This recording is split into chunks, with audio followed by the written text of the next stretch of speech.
விப்ளே நேயர்கள் அனைவருக்கும் வணக்கம். நான் உங்கள் வாழ்வியல் ஜோதிடர் சீதா சுரேஷ். இன்றைய பதிவில் நாம் பார்க்க இருப்பது தமிழ் புத்தாண்டு குரோதி வருஷத்தில் சித்திரை மாதத்துடைய பலன்களை பார்க்க இருக்கிறோம். இந்த சித்திரை மாதம் தமிழ் புத்தாண்டில் முதல் மாதமாக வரக்கூடிய மாதம். சித்திரை மாதத்தில் சூரிய பகவான் மேஷமேறி உச்சம் அடைகிறார். இந்த சித்திரை மாதத்தில் எந்தெந்த கிரகங்கள் என்னென்ன மாற்றங்களை செய்து நட்சத்திர அடிப்படையில் பலன்களை வழங்க இருக்கிறது அப்படின்றத நம்ம தெளிவாக பார்க்க இருக்கிறோம். ஓம் தத்புருஷாய வித்மகி வக்ரதுண்டாய திமகி தன்னோ தந்தி பிரசோதியாத், ஓம் தத்புருஷாய வித்மகி மகாசேனாய திமகி தன்னோ சண்முக பிரசோதியாத் என்ற முருகப்பெருமான் விநாயகப் பெருமானின் திருவிடைகளை பற்றி இன்றைய நட்சத்திர பலன்களை காண இருக்கிறோம். முதலில் இந்த சித்திரை மாதத்தில் என்னென்ன பயிற்சிகள் இருக்குது அப்படின்னு நம்ம பார்க்க இருக்கிறோம். சித்திரை மாதத்தில் முக்கியமான 2 பயிற்சி. சித்திரை மாதமே மேஷத்தில் சூரிய பகவான் வந்து அமர்ந்துருவார். சித்திரை மாதம் 9ஆம் தேதி மாலை 3:06க்கு மகரத்தில் பயணம் பண்ணி கொண்டிருக்கிற செவ்வாய் பகவான் கும்பத்தில் பயணம் பண்ண காத்திருக்கிறார். சித்திரை மாதம் 18ஆம் தேதி மேஷத்தில் பயணம் பண்ணி கொண்டிருக்கிற குரு பகவான் ரிஷபத்தில் பயணம் பண்ண காத்திருக்கிறார். இதன் அடிப்படையில் 27 நட்சத்திரத்திற்கான பலன்களை நம்ம காண இருக்கிறோம். முதல் நட்சத்திரம் அஸ்வினி நட்சத்திரம். இந்த அஸ்வினி நட்சத்திரக்காரர்களுக்கு இந்த சித்திரை மாதம், அஸ்வினி நட்சத்திரம் மேஷத்தில் இருக்கக்கூடிய நட்சத்திரம், கேது பகவானுடைய நட்சத்திரம். கேது பகவான் உங்களுக்கு வந்து பார்த்தீங்கன்னா காலபுருஷ தத்துவத்துக்கு 6ஆம் இடமாக இருக்கக்கூடிய கன்னியில பயணம் பண்றார். அதனால் பல்வேறு மன உளைச்சல், அலைச்சல், பொருளாதார நெருக்கடி, தலைவலி, வியாபாரத்தில் தடை, எதை தொட்டாலும் தடை, அலுவலகத்தில் வந்து கெட்ட பேர், நீங்கள் செய்த பலன்கள் அடுத்தவர்களுக்கு போய் சேர்றது, இந்த மாதிரி வந்து பார்த்தீங்கன்னா உங்களுடைய உழைப்புக்கான ஊதியம் கிடைக்கிறது இல்லை, கடன் வாங்கக்கூடிய சூழல், உங்களுடைய உழைப்பின் பலன்களை அடுத்தவர்கள் அனுபவிக்கக்கூடிய சூழல், இப்படியாக பல கஷ்டங்களை கொடுத்து கொண்டிருக்கிறார். இது எல்லாமே அடுத்தடுத்து மாறப்போகுது. சித்திரை மாதத்தில் உங்கள் நட்சத்திரம் பயணிக்கக்கூடிய மேஷத்தில் சூரிய பகவான் பயணம் பண்ணுறார். அதே மாதிரி சித்திரை மாதம் 9ஆம் தேதி கும்பத்தில் பயணம் பண்ணி கொண்டிருக்கிற செவ்வாய் பகவான் மீனத்தில் பயணம் பண்ண போகிறார். இது எல்லாம் சேர்ந்து இந்த மாதம் முதல் பாதி சில கஷ்டங்களே இருந்தாலும் 10ஆம் தேதிக்கு மேலே நிறைய மாற்றம். செவ்வாய் பயிற்சிக்கு அப்புறம் நிறைய மாற்றம். அதேமாரி குரு பயிற்சிக்கு அப்புறம் டோட்டலாக மாறிடுவார். குரு பயிற்சி 2ஆம் இடத்துல தனக்காரனாக உட்காந்து மேஷ ராசிக்கு 2ஆம் இடத்துல உட்கார போகிறார். தனக்காரனாக உட்காந்து அவர் என்ன பண்ணுறார் அப்படின்னா முழுக்க முழுக்க கிருத்திகை நட்சத்திரத்தில் அமர்ந்து உங்களுக்கு வந்து பார்த்தீங்கன்னா உங்கள் நட்சத்திராதிபதியாக இருக்கக்கூடிய கேது பகவானை பார்ப்பார். இதனால் அரசாங்க வழியில் இருந்த தொல்லை, அதிகாரிகளால் இருந்த தொல்லை, கடன் பிரச்சனை, வம்பு வழக்கு பிரச்சனை, எதை தொட்டாலும் தடை, வெளிநாட்டு பயண தடை, வியாபார தடை, திருமண தடை, இப்படி எத்தனை தடைகள் இருக்கிறதோ அத்தனை தடைகளையும் உடைத்து இந்த சித்திரை மாதத்தை அமோகமாக வளர்ச்சியை நோக்கி பயணமாக மாற்றுகிறார்கள் கிரகங்கள். இந்த சித்திரை மாதத்தை சரியாக பயன்படுத்திக்கணும். இந்த அஸ்வினி நட்சத்திரக்காரர்கள் வாய்ப்பு கிடைத்தால் கண்டிப்பாக பிள்ளையார்பட்டி போயிட்டு வாங்க. சித்திரை மாதத்திலே பிள்ளையார்பட்டி போகிற நாள் ஒரு வியாழக்கிழமையாக இருக்கணும். அதிகாலையில் இப்போ நம்ம ராகு காலம்னு சொல்கிறோம் இல்லையா, அதேமாரி கேது காலம்னு சொல்ல மாட்டோம். இந்த கேது காலம் என்பது யமகண்டம். அந்த யமகண்டத்தில் வியாழக்கிழமை காலையில் 6 to 7:30 விநாயகப் பெருமானை தரிசனம் பண்ணிட்டு அவருடைய விபூதி எடுத்துகிட்டு வந்து டப்பாவில் டெய்லி இட்டுக்கிட்டு வரும்போது இந்த சித்திரை மாதம் அமோகமான மாதமாகவும் உங்கள் தடைகள் எல்லாம் உடைக்கும் மாதமாகவும் உங்களுக்கு அமையும். பரணி நட்சத்திரக்காரர்களே, பரணி நட்சத்திரத்துக்கு சித்திரை மாதம் எப்படி இருக்குன்னு பார்க்குறோம். பரணி நட்சத்திரத்தை பொறுத்த வரைக்கும் சுக்கிரனுடைய நட்சத்திரம். சுக்கிரன் மணியேறி சித்திரை மாதம் 18ஆம் தேதி குரு பகவான் அமர இருக்கிறார். அமர்ந்து 5ஆம் பார்வையாக கேது பகவானை பார்க்க இருக்கிறார். அதனால யாருக்கெல்லாம் குழந்தை பாக்கியத்தில் தடை இருக்கிறதோ அவர்களுக்கு குழந்தை பாக்கியம் கிட்டும். யாருக்கெல்லாம் வியாபார தடை இருக்கிறதோ அவர்களுக்கு வியாபாரம் கைகூடி வரும். யாருக்கெல்லாம் வந்து சொத்து பிரச்சனை இருக்கிறதோ அவர்களுக்கு சொத்து பிரச்சனை தீரும். அதே மாதிரி சித்திரை மாதம் 9ஆம் தேதி பெயர இருக்கிற செவ்வாய் பகவான் உங்கள் 12ஆம் இடத்து அதிபதி 11ஆம் இடத்துல அமரப்போகிறார். இது எல்லாம் சேர்ந்து சொத்து பிரச்சனை தீர்வதற்கு, குழந்தை பாக்கியம் கிடைப்பதற்கு, வியாபாரம் பெருகுவதற்கு, திடீர்னு மண்மனை யோகம் அமைவதற்கு, திடீர்னு வீடு கட்டுவதற்கு, வீடு கட்டின வீட்டா வாங்குறதுக்கு, பழைய வீட்டை வித்துட்டு புது வீடு வாங்குறதுக்கு, பழைய இடத்த வித்துட்டு புது இடம் வாங்குறதுக்கு, சகோதர வழியில் இருந்த மனக்கசப்புக்கெல்லாம் நீங்கி ஒரு இணக்கமான சூழல் நிலவுவதற்கு இப்படியாக ஒரு அற்புதமான காலமாக பரணி நட்சத்திரக்காரர்கள் இருக்கு. இந்த பரணி நட்சத்திரக்காரர்கள் சித்திரை மாசத்துல எல்லா யோக பலனும் கிடைக்கணும்னா சித்ரா பௌர்ணமிக்கு கிரிவலம் போங்க. அப்படி கிரிவலம் போக என்னால முடியல அப்படின்னா உங்க ஊர்ல இருக்கிற சிவன் கோயில்லையே கிரிவலம் போங்க.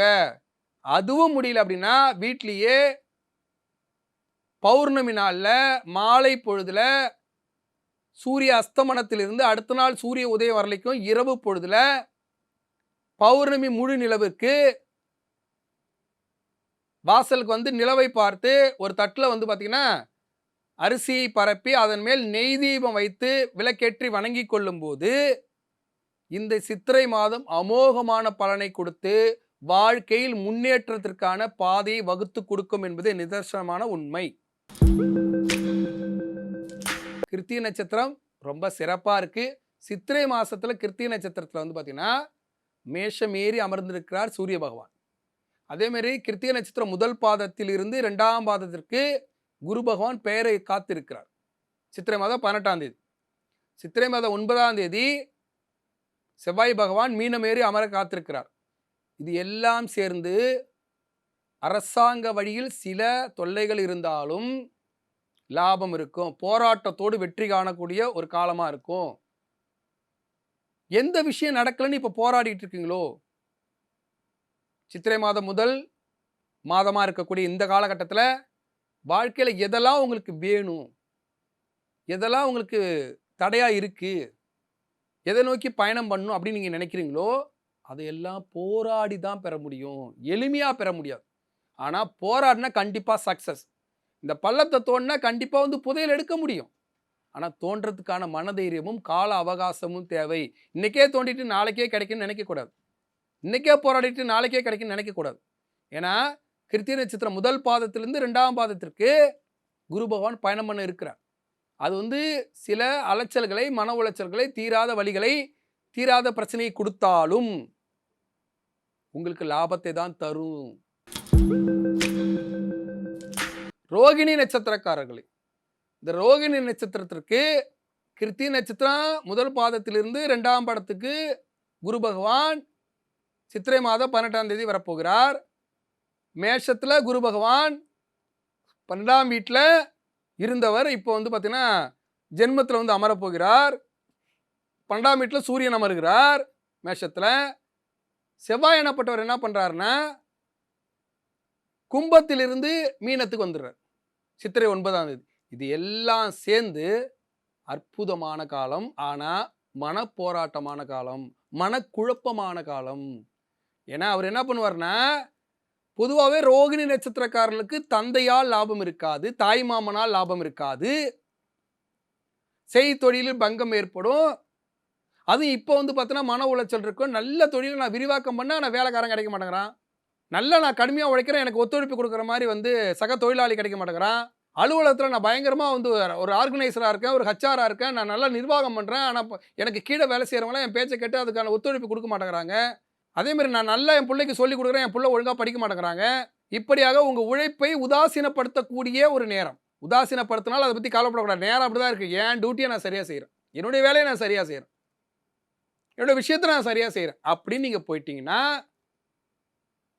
இந்த ரோகிணி நட்சத்திரத்துக்கு இந்த சித்திரை மாதம் அமோகமாக இருக்கும். தந்தை வழியால் சொத்து பிரச்சனை, தந்தை வழியால் சில இடையூறுகள் இருக்கும்.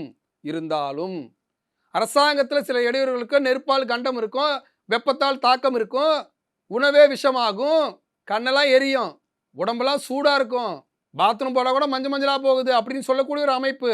இது எல்லாம் இருந்தாலும் போராடி வெற்றி காணக்கூடிய ஒரு அற்புதமான காலம். போராட்டம் தான், ஆனால் போராட்டத்தால் வெற்றி. மன அழுத்தம் குறையணும். இதுக்கு நீங்கள் செய்ய வேண்டிய விஷயம் என்னன்னா, வாய்ப்பு கிடைச்சா ரோகிணியாக இருந்தா நேராக திருச்சி போங்க. திருச்சிட்டு முசிறி பக்கத்தில் குணசீலம் பிரசன்ன வெங்கடேச பெருமாள். இந்த பிரசன்ன வெங்கடேச பெருமாளுக்கு ஒரு சிறப்பு உண்டு. என்ன அப்படின்னா அவர் வந்து பைத்தியத்தை தெளிய வைக்கக்கூடிய தெய்வம். இந்த நேரத்துல ரோகிணி நட்சத்திரக்காரர்கள் கண்டிப்பா இந்த குரு பயிற்சியில கண்டிப்பா போய் வழிபடணும். ஏன்னா உங்களுக்கு குழப்பம் மேலோங்கும். ஒரு விஷயத்துல வந்து பார்த்தீங்கன்னா, சக ஊழியர்களோ, சக தொழிலாளிகளோ, வீட்ல இருக்கிற உறுப்பினர்களோ, உங்களை சார்ந்தவர்கள் ஒத்துழைப்பு கொடுக்காமல் மன அழுத்தத்திற்கு ஆளாக்குவார்கள். அந்த மன அழுத்தத்தை மனோகாரகனாக இருக்க சந்திர பகவானை, புத்திக்காரனா இருக்க புதன் பகவானையும் சரி செய்து பைத்தியத்தையே தெளிய வைக்கக்கூடிய கடவுள் யாருன்னா, குணசீல பிரசன்ன வெங்கடேச பெருமாள். அந்த பெருமாள போய் பார்த்து, அவருக்கு ஒரு நெய் தீபம் போட்டு ஒரு அர்ச்சனை செஞ்சுட்டு, ஒரு துளசி மாலை சாத்திட்டு, அங்க வந்து ஒரு பிளாஸ்டிக் டப்பா விக்கும். அந்த டப்பாவ எடுத்துட்டு போய் குடுத்து, "ஐயா இதுல ஒரு தீர்த்தம் குடுங்க ஐயா" அப்படின்னு வாங்கிட்டு வந்து, அந்த தீர்த்தத்த டெய்லி காலையில பல்ல வெளக்கிட்டு, ஃபேஸ் வாஷ் பண்ணிட்டு, நீ குளிக்கிறியோ, குளிக்கலையோ ஃபேஸ் வாஷ் பண்ணிட்டு பல்ல வெளக்கிட்டு குடிச்சா போதும். கொஞ்சம் கொஞ்சமா உங்களுக்கு அந்த மன அழுத்தமானது குறைஞ்சு, தெளிவான சிந்தனை வந்து, உங்க வாழ்க்கை இனிமையாகும். இந்த சித்திரையில நீங்க தொடங்குங்க. தொடங்கும்போது ரோஹிணி நட்சத்திரம் அப்படி இருக்கு. இந்த நேரத்துல கண்டிப்பா அந்த மன அழுத்தம், மனக்குழப்பம் இருக்கும். மன அழுத்தம், மனக்குழப்பத்தை தீர்க்கக்கூடிய ஒரே கடவுள் குணசீல பிரசன்ன வெங்கடேச பெருமாள். அதனால தான் அந்த காலத்துல பைத்தியத்த அங்க போய் கட்டி போட்டாங்க. இப்ப அது குறைஞ்சு போச்சு. ஆனா இன்னமும் மன அழுத்தத்தையும், மன போராட்டத்தையும், மனக்குழப்பத்தையும் தீர்க்கக்கூடியவர் அவர் தான். அந்த தீர்த்தத்துக்கு அவ்வளோ ஒரு மகிமை உண்டு. அதே மாரி இந்த மனவளம் குன்றிய குழந்தைகள், ஐக்யூ கம்மியா இருக்கிற குழந்தைகள், அவர்கள்லாம் கண்டிப்பா நீங்க குணசீலம் கூட்டு போங்க. குணசீலம் கூட்டு போனா அவங்களுக்கு அந்த தீர்த்தம் குடிக்க குடிக்க அந்த அவங்களோட ஐக்யூ பவர் அதிகமாகும். அந்த மனவளமானது அதிகமாகும். ஒரு காலகட்டத்தில ரொம்ப முழுசா சரியாயிடுவாங்க. நீங்க குடுக்கக்கூடிய அந்த மெடிசின் மருத்துவம் இல்ல, அதுவே பலிக்கும். ஆன்மீகமும், மருத்துவம் ஒண்ணு சேரும்போது தான் வேலை செய்யும். இந்த நேரத்தில ரோகிணி நட்சத்திரக்காரர்கள் கண்டிப்பாக குணசீலம் பிரசன்ன வெங்கடேச பெருமாளை வணங்கும்போது, இந்த சித்திரை மாதம் அமோகமாக இருக்கும். மிருகசீர்ஷ நட்சத்திரம். இந்த மிருகசீர்ஷ நட்சத்திரம் செவ்வாயோட நட்சத்திரம். செவ்வாய் பகவான் இதுவரை கும்பத்தில் பயணம் பண்ணி கொண்டிருந்தார். இந்த சித்திரை மாசம் 9ஆம் தேதி மீனத்தில் பயணத்தை தொடங்கப் போகிறார். மீனம் என்பது குரு பகவானுடைய வீடு. ஏற்கனவே குருவானப்பட்டவர் என்ன பண்றாருன்னா, உங்களுக்கு மேஷத்துல இருக்கிறார். அவரும் சித்திரை மாசம் 18ஆம் தேதி ரிஷபத்துக்கு வந்துருவார். ரிஷபத்துல தான் மிருகசீர்ஷம் இருக்கு. ரிஷபத்திலையும் மிதுனத்திலையும் இருக்கு. இந்த ரிஷப மிதுனத்தில் பயணம் பண்ணக்கூடிய மிருகசீர்ஷ நட்சத்திரம் இந்த சித்திரை மாசத்துல என்ன பலன்களை அடைய போகுது அப்படின்னா, சொத்து மண்மனை பிரச்சனை தீர்க்கும், குழப்பமும் வரும். ஒரு பக்கம் வந்து பார்த்தீங்கன்னா, நீண்ட நாட்களாக எங்க பங்கு பாவனை பிரிக்கல, எங்க பங்காளி வழியில சண்டை இருந்துச்சு அப்படின்னா, இப்ப அது கண்டிப்பா திருப்பி தலை தூக்கும். அப்ப அதனால நீங்க சில பிரச்சனைகளை சந்திச்சு, பேசி, உங்களுக்கான விஷயத்தை நீங்க அழுத்தம் திருத்தமா சொல்லக்கூடிய காலம். அதே மாதிரி வீடு கட்டுறதுக்கான அஸ்திவாரம் தோண்டும் போது பக்கத்துல சண்டை வந்து உங்களுக்கான இடத்தை வரையறுக்கக்கூடிய காலம். நிலம் மண்மனையில வந்து பார்த்தீங்கன்னா, உங்களுக்கான இடத்தை வரையறுக்கக்கூடிய காலம். அப்ப நீங்க நிலத்துல பயிர் பண்ண போறீங்க. அதற்காக நில அளவை செய்றீங்க. அதுல பக்கத்துல கருத்து முரண்பாடு வந்து உங்களுடைய இடத்தை, உங்களுடைய நிலத்தை, உங்களுடைய பகுதியை சரி செய்யக்கூடிய காலம். அதே மாதிரி அலுவலகத்துல வந்து பார்த்தீங்கன்னா, உங்களுடைய டியூட்டி, ஏன்னா எல்லார் வேலையும் இழுத்து போட்டு செய்வீங்க. எல்லார் வேலையும் இழுத்து போட்டு செய்யும்போது, என்னோட டியூட்டி இவ்வளோதான்ப்பா, நான் இங்க தான்ப்பா இருக்கேன். இவ்வளோதான் எனக்கு, ஏன் நீ அதெல்லாம் செய்ய சொல்ற? அதுக்கு என்ன எனக்கு கிரெடிட் வரப்போகுது? இப்படி என்று உங்களுக்கு இதுவரை எந்த பிரச்சனை இருந்ததோ, அந்த பிரச்சனையை போராடி சரி செய்யக்கூடிய ஒரு அற்புதமான மாதம் இந்த சித்திரை மாதம். அதே சமயத்துல வந்து பார்த்தீங்கன்னா, இந்த போராடும்போது சில கடுமையான வார்த்தைகளை நீங்க எதிர்கொள்ற மாரி தான் இருக்கும். உங்கள பார்த்து பேசிருவாங்க. "ஏய் என்ன நீ இப்படி பேசுற? நேத்து வரையிலும் எனக்கு செஞ்சு தானே குடுத்த." "ஏய் நேத்து வரையிலும் செஞ்சு குடுத்தேன்டா. இன்னைக்கு என்னால செய்ய முடியலடா. ரொம்ப அழுத்தமா இருக்குடா. வேலை பளு அதிகமா இருக்கு." அப்படின்னா அத ஒத்துக்க மாட்டாங்க. அப்ப இந்த குழப்பம் இருக்க தான் செய்யும். ஆனா குழப்பமா இருந்தாலும், "எப்பா என்னால முடியல. இவ்வளவுதான். என் வேலைய நான் செய்றேன். உன் வேலைய என்ன இழுத்து போட்டு நான் செய்யணும். அதுமாரி இது என் இடம். இதோட அளவை போடு. இது என் வீடு. இதோட அளவு போடு." இப்படியாக உங்களுடைய உரிமைகளை, கடமைகளை அறுதியிட்டு கூறி, போராடி வெற்றி காணக்கூடிய ஒரு அற்புதமான மாதம். இந்த மாதத்துல நீங்க மிருகசீர்ஷ நட்சத்திரமாக இருந்தால், கண்டிப்பா என்ன பண்ணுங்க, பழனிமலை முருகன் போங்க. அங்க போய் போகர் சன்னதி இருக்கும் மேல. எல்லாரும் வந்து திருப்பதி போனா தங்க கோபுரத்த பார்த்து பார்த்து வணங்குறாங்க. பெருமாள் குடுத்துருவாரு, பெருமாள் நெறைய குடுத்துருவாரு, பெருமாள் நெறைய குடுத்துருவாரு. அது உண்மதான். அது பெருமாள் பக்தர்களுக்கு குடுக்குறார். ஆனா முருக பக்தர்களுக்கு பழனிமலை தங்க கோபுரத்தை வணங்கினால் எல்லாம் கிடைக்கும். நான் முருக பக்தன்பா, முருகனை எங்கெங்கேயோ கேட்டு பார்க்குறேன்பா, கொடுக்க மாட்றான். பழனிமலையில் போய் தங்க கோபுரத்தை பார்த்து வணங்குங்க. அப்படியே போகரையும் பார்த்து வணங்கிட்டு வாங்க. மாற்றம் கண்டிப்பாக நிச்சயமாக இருக்கும் மிருகசீரிஷ நட்சத்திரத்துக்கு. இந்த சித்திரை மாதத்தில் ஒரு டூர் மாதிரி பயணி போய் தங்க கோபுரத்தை வணங்கி போகரை வணங்கி சித்திரை மாதத்தின் யோக பலன்களை மிருகசீரிஷ நட்சத்திரக்காரர்கள் முழுமையாக பெற்றுக்கொள்ளுங்கள். திருவாதிரை நட்சத்திரக்காரர்களுக்கு இந்த சித்திரை மாதம் எப்படி இருக்குன்னு பார்க்குறோம். திருவாதிரை பொறுத்தவரை ராகுடைய நட்சத்திரம். உங்க நட்சத்திராதிபதியாக இருக்கக்கூடிய ராகு குரு மனை ஏறி பயணம் பண்ணிட்டு இருக்கார். அவரோட சித்திரை மாதம் 9ஆம் தேதி உங்க ராசிக்கு 11ஆம் இடத்து அதிபதியாக இருக்கக்கூடிய செவ்வாய் பகவான் பயணம் பண்ண காத்திருக்கிறார். அப்ப திடீர் யோகம். ரொம்ப நாளா ஒரு கார் வாங்கணும்னு ஆசைப்பட்டேன்பா, காசுலாம் சேர்த்து பார்த்தேன் வாங்க முடியல. ரொம்ப நாளா ஒரு வீட்டுக்கு ஒரு இடம் வாங்கணும்னு ஆசைப்பட்டேன்ப்பா, காசுலாம் சேர்த்து பார்த்தேன் வாங்க முடியல. ரொம்ப நாளா ஒரு நகை நல்ல ஒரு டாலர் வச்ச செயின் வாங்கணும்னு ஆசைப்பட்டேன்ப்பா, வாங்க முடியல. இப்படி இந்த செயினுங்கிறதுலாம் சும்மா நிறைய நகை, அந்த அளவுக்கு உங்களுக்கு நல்ல யோக பலன். இப்படி ஒரு காலம். அதே சமயத்தில் சித்திரை மாதம் 18ஆம் தேதி உங்கள் ராசிக்கு திருவாதிரை நட்சத்திரம் இருக்கக்கூடிய மிதுன ராசிக்கு 12ஆம் இடமாக இருக்கக்கூடிய ரிஷப ராசிக்கு குரு பவன் வந்துருவார். இது என்ன ஃபீட்பேக்கை கொடுக்கும்னா, வருமானம் வரும். நீண்ட நாளாக நடக்காது. ஒரு 5 பவுன் வாங்கணும்னு நினச்சா 10 பவுன் வாங்குறேன். டபுளா கண்ணா லட்டு திங்க ஆசையா 2 பலன் 2 லட்டு அப்படி இரட்டை பலனாக கிடைக்கும். ஆனால் அது விரயமாகக்கூடிய வாய்ப்பு இருக்கு. யாராவது உங்களை சார்ந்தவர்கள் உங்கள்கிட்ட ஒரு தொகை வருது, நல்லா ஒரு பலமாக போயிட்டுருக்கீங்க, நல்லா ஒரு பாசிட்டிவ் எனர்ஜியில் போயிட்டுருக்கீங்க, நல்லா வளர்ந்து போயிட்டுருக்கீங்க அப்படின்னா அதை அவர்கள் தவறாக பயன்படுத்தி உங்கள் தப்பான முதலீட்டில் கொண்டு போய் விட்டுருவாங்க. ஒரு தப்பான இடத்த வாங்கி கொடுத்துருவாங்க, இல்லை ஒரு சரியில்லாத நகையை வாங்கி கொடுத்துருவாங்க, இல்லை ஒரு ஒரு இதில் இன்வெஸ்ட் பண்ணுற மாதிரி ஒரு வாய்ப்பை கொண்டு போய் கொடுத்து அது ஒரு தவறான முதலீடாக போகிறதுக்கு வாய்ப்பு இருக்குது. எச்சரிக்கையாக இருக்கணும். நீங்கள் மட்டும் யோசிங்க. உட்காந்து யோசித்து எப்போ பணம் வருது, உழைக்கிறோம், யோக சனி காலம், குருவும் கொடுக்குறாரு, ராகுவோட சேர்ந்து செவ்வாய் கொடுக்க போகிறாரு, இது எல்லாமே நல்லா இருக்குது. நல்லா இருக்கிற நேரத்தில் ரொம்ப கேஷுவலாக திங்க் பண்ணி, ஒரு முறைக்கு 100 முறை திங்க் பண்ணி போராடி பேப்பரில் எழுதி வச்சுக்கிட்டாவது இந்த சித்திரை மாதத்தில் வரக்கூடிய யோக பலன்களை பெற்றுக்கொள்ளும் போது உங்களுடைய வருமானம் சுப செலவாக மாறும். அப்படி இல்லைன்னா அலட்சியப்படுத்தி வர்றதெல்லாம் நீங்கள் வந்து வெளி காட்டிக்கிட்டு, திருவாதிரை நட்சத்திரத்தை பொறுத்த வரைக்கும் ஒரு முக்கியமான விஷயத்தை நீங்கள் பதிவில் புரிந்து கொள்ளணும். இந்த சிதம்பர ரகசியம்னு சொல்லுவாங்க பார்த்தீங்களா, அந்த சிதம்பர ரகசியம் திருவாதிரை நட்சத்திரக்காரர்களுக்குள்ள ரகசியம் இருக்கணும். அவங்க என்ன பண்ணுறாங்கன்னு அதிகமாக வெளிக்காட்டிக்க கூடாது. முக்கியமாக கணவன் மனைவி கிட்ட சொல்கிறது, மனைவி கணவன்கிட்ட சொல்கிறது, அந்த மாதிரி நிகழ்வுகள் ஓகே. ஆனால் சிதம்பர ரகசியம் மாதிரி உங்களுடைய நிகழ்வுகளை ரகசியப்படுத்தும் போது தான் நீங்கள் வெற்றி காண முடியும். அடிப்படையாக அங்கே தான். இந்த திருவாதிரை நட்சத்திரக்காரர்களுக்கு இந்த சித்திரை மாதம் ரகசியமாக இருந்து பொருளாதாரத்தில் மேன்மையும், இடம் மண்மனை யோகத்தையும், வாகன யோகத்தையும், வேலைவாய்ப்பு யோகத்தையும், வெளிநாட்டு பயணத்து யோகத்தையும், திருமண யோகத்தையும், இப்படி பல்வேறு யோகத்தை பெறக்கூடிய காலமாக இருக்குது. ஆனால் சித்திரை மாதம் 18ஆம் தேதிக்கு பிறகு குரு பயிற்சியிலையும் உங்களுக்கு சுப விஷயங்கள் தான் நடக்கும்.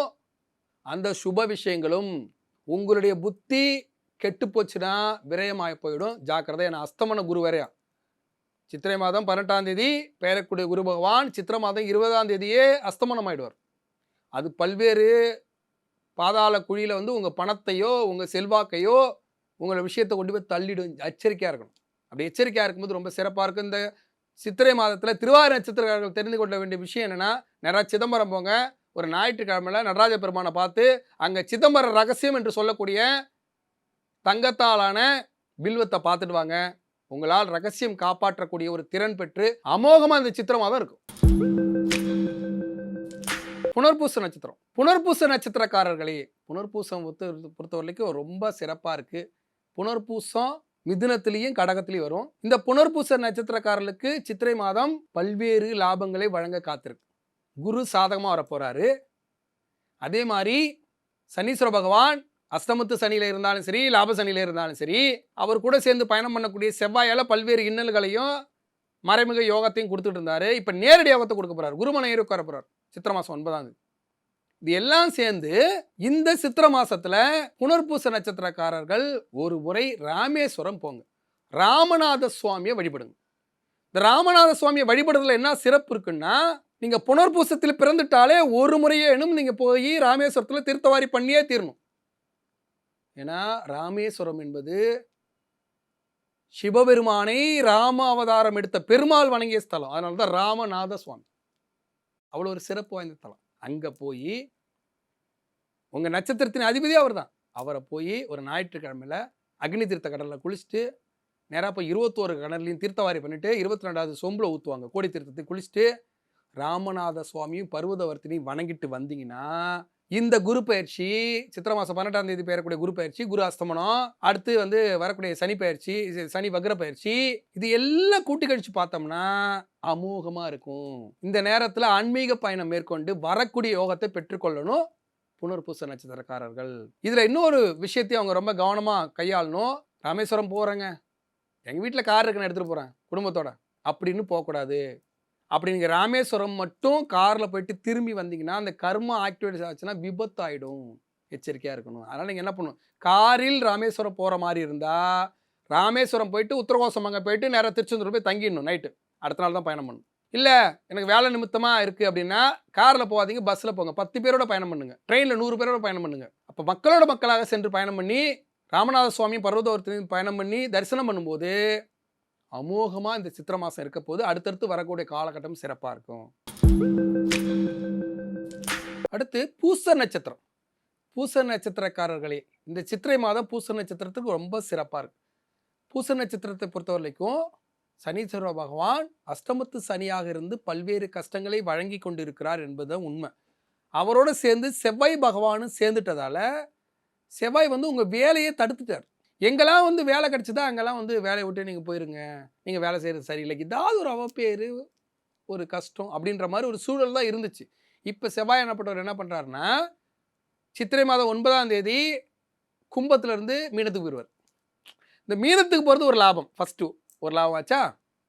அதுக்கடுத்து சித்திரை மாதம் 18ஆம் தேதி குரு பகவான் மேஷத்துலேருந்து 10ஆம் இடத்தை விட்டு 11ஆம் இடத்துக்கு போயிடுவார் ரிஷபத்துக்கு.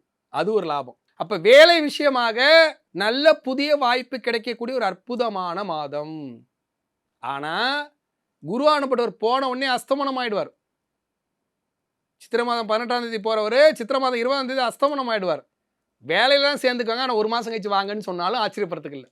அதை பற்றி கவலைப்படக்கூடாது. வேலை கிடைச்சிரும், வெளிநாட்டு வாய்ப்பு கிடைச்சிரும், திருமணத்துக்கான பேச்சுவார்த்தை நல்லபடியாக முடிஞ்சிடும், எல்லாமே கைகூடி வரும். ஆனால் ஒரு லீவ் எடுத்துருவாங்களேன், ஒரு 10 நாள் கழிச்சு சொல்கிறேனே, ஒரு 2 மாதம் 1 மாதம் கழிச்சு சொல்கிறேனே அப்படின்னு சொல்லுவாங்க. அதை பற்றி கவலைப்படாதீங்க, கண்டிப்பாக கிடைச்சிரும். முயற்சி செய்யுங்க, ஒரு நாளையும் வேஸ்ட் பண்ணாதீங்க. ஏன்னா அஷ்டமத்து சனி குருவும் 10ஆம் இடத்துலேருந்து பல்வேறு கஷ்டங்களை கொடுத்தாரு. இப்போ குரு 11ஆம் இடம் லாபஸ்தானம். அஷ்டமத்து சனிலையும் ஜூன் மாதத்துக்கு மேலே வக்ரமாக போகிறார். அதனால் வக்ர பார்வைக்கு வந்துடுவார். அதே மாதிரி செவ்வாயும் சனீஸ்வர பகவானோடு சேர்ந்து பல்வேறு இன்னல்களை தந்துக்கிட்டு இருந்தார். செவ்வாய் தான் வேலைக்காரன். அந்த வேலைக்காரன் என்ன பண்ணார், கெட்டு போயிட்டார் சனீஸ்வர பகவானோடு சேர்ந்து. இது எல்லாமே மாறி அற்புதமான வாழ்க்கை அமைய போகுது. அதுக்கு முன்னுதாரணம் இந்த சித்திரை மாசத்தே தொடங்கும். அதுக்காக நீங்கள் என்ன பண்ணணும்னா, சித்திரை மாசத்துல கள்ளழகர் ஆற்றுல இறங்குவார். மதுரை கள்ளழகர். அந்த கள்ளழகரை மதுரை சார்ந்து அந்த ஏரியாவில் இருக்கிறவங்க போய் பாருங்க. மற்றபடி கள்ளழகரை போய் பார்க்க முடியலப்பா, நான் என்ன பண்ணுறது அப்படின்னா, உங்கள் பக்கத்தில் இருக்கிற பெருமாள் கோயிலுக்கு சனிக்கிழமையில் போங்க. சனிக்கிழமை பெருமாள் வழிபாட்டை செய்யும்போது உங்களுக்கு அமோகமான வளர்ச்சியை இந்த சித்திரை மாதம் கொடுக்கும். வேலைக்கான வாய்ப்புகளை கொடுக்கும், தொழிலுக்கான வாய்ப்புகளை கொடுக்கும், அரசியலுக்கான வாய்ப்புகளை கொடுக்கும். கஷ்டமான நேரத்தையும் நான் இப்பெல்லாம் செஞ்சு சாதிச்சிட்டேன்னா அப்படின்னு நீங்களே உங்களை பெருமைப்பட்டுக் கொள்ளக்கூடிய ஒரு அற்புதமான மாதமாக இந்த சித்திரை மாதம் பூச நட்சத்திரத்திற்கு அமையும். ஆயில்ய நட்சத்திரம். ஆயில்ய நட்சத்திரத்தை பொறுத்த வரைக்கும் இந்த மாதம் சிறப்பான மாதம். ஏன்னா சனீஸ்வர பகவானோடு சேர்ந்திருந்த செவ்வாய் பகவான் மாற போறார். அது ஒரு சிறப்பு. உங்க நட்சத்திரத்தின் அதிபதியாக இருக்கக்கூடிய புதன் பகவான் என்ன பண்றாரு, நீச்சமா இருந்து நீச்சபங்க ராஜாவை வாங்குறாரு. அது ஒரு சிறப்பு. செவ்வாய் பகவான் அவரோட போய் சேர்ந்துக்க போறாரு. அது ஒரு சிறப்பு. குரு பகவான் என்ன பண்றாரு, லாபஸ்தானத்துக்கு வர போறாரு. அது ஒரு சிறப்பு. இப்படி எல்லா சிறப்பும் சேர்ந்து ஒரே நேரத்தில் வேலை போச்சு அப்படின்னு கவலைப்பட்டு இருந்த நீங்க வேலை போனது நல்லது தான். நான் ஒரு தொழிலை வச்சுக்கிட்டேன், ஒரு கடையை ஆரம்பிச்சிட்டேன், ஒரு பொட்டி கடையாக இருந்தால் நான் வச்சுக்கிட்டேன் அப்படின்னு சொல்லி பெருமைப்படக்கூடிய ஒரு மாதம். ஆயில்ய நட்சத்திரக்காரர்கள் சுய தொழில் செய்வதற்கான ஏற்ற மாதம். திருமணம் கைகூடாதவருக்கு திருமணம் கைகூடக்கூடிய மாதம். ஏன்னா குரு பயிற்சி அடுத்து வரக்கூடிய காலத்துல சனி வக்ர பயிற்சி ஜூன் மாசத்துல. இது எல்லாம் சேர்ந்து இப்பயே உங்களுக்கு தெரிய ஆரம்பிச்சு, நான் ஒரு கடை வைக்க போறேன்ப்பா, நான் வந்து ஒரு ஹோட்டல் வைக்க போறேன்ப்பா, நான் இந்த பொண்ணை திருமணம் பண்ண போறேன்ப்பா, நான் இந்த பையனை திருமணம் பண்ண போறேன்ப்பா, நிச்சயம் பண்ண போகுதுப்பா, இப்படியாக உங்களுக்கு விடை தெரியாத கேள்விகளுக்கு விடை கொடுக்கக்கூடிய மாதம். இந்த மாதத்துல நீங்க ஆயில்யமாக இருந்தா கண்டிப்பா திருவானைக்காவல் போங்க. அவதான் உங்களுக்கான தெய்வம். பொதுவாக நம்ம என்ன பண்றோம்னா, ஒவ்வொருத்தரும் நமக்கான சட்டையை போட்டுக்கிறோம். நமக்கு பிடிச்ச கலர் தான் போடுறோம். நம்ம சைஸுக்கு தான் போட்டுக்கிறோம். ஆனா ஜனன ஜாதகத்தை ஆய்வு செய்து நமக்கான கோயில்களை போக மாட்டேங்கிறோம். எங்கெங்கோ நம்ம பாட்டுக்கு சுத்திட்டு இருக்கோம். அப்புறம் கோயில் கோயிலா போறோம், ஒண்ணுமே நடக்கல. அது அப்படி அல்ல. உங்களுக்கான கோயில்களை தெரிந்து கொண்டு அந்த கோயிலுக்கு நீங்க போகணும். போனாதான் அங்க கிடைக்கும். யார் தருவாங்களோ அவங்கள்ட்ட கேட்டா தானே கிடைக்கும். திருவானைக்காவல் அகிலாண்டேஸ்வரி போய் பாருங்க. அவளுக்கு வந்து ஒரு மகிழம்பு மாலை வாங்கி போடுங்க. மகிழம்பு மாலை அங்கே இல்லைப்பா அப்படின்னா கிரீடம் மாதிரி செஞ்சு விற்பாங்க. அந்த கிரீடத்தை வாங்கிட்டு போய் அவள் தலையில் அப்படி வச்சுருங்க. ஒரு திங்கட்கிழமை ஒரு தரிசனத்தை போடுங்க. அப்படியே வெளியில் வந்தீங்கன்னா ஒரு 12 மணி போல் அங்கே இருக்கிற ஐயரே வந்து புடவை கட்டிக்கிட்டு தோப்பி வச்சுக்கிட்டு அகிலாண்டேஸ்வரி மாதிரி வந்து ஜம்புகேசர் வாசலில் பசுவுக்கு கோபூஜை பண்ணுவாங்க. உலகத்திலே அந்த கோயிலில் மட்டும்தான் அந்த இருக்குது. நீ ஆயில் மாதிரி தான் கண்டிப்பாக அதை போய் பாருங்கள். பார்க்கும்போது வாழ்க்கை அப்படி மாறிடும். அந்த மாற்றத்திற்கான மாதமாக இந்த சித்திரை மாதத்தை அமைத்துக் கொள்ளும்போது ஆயில்ய மாதம் நட்சத்திரம் சிறப்பாக இருக்கும்.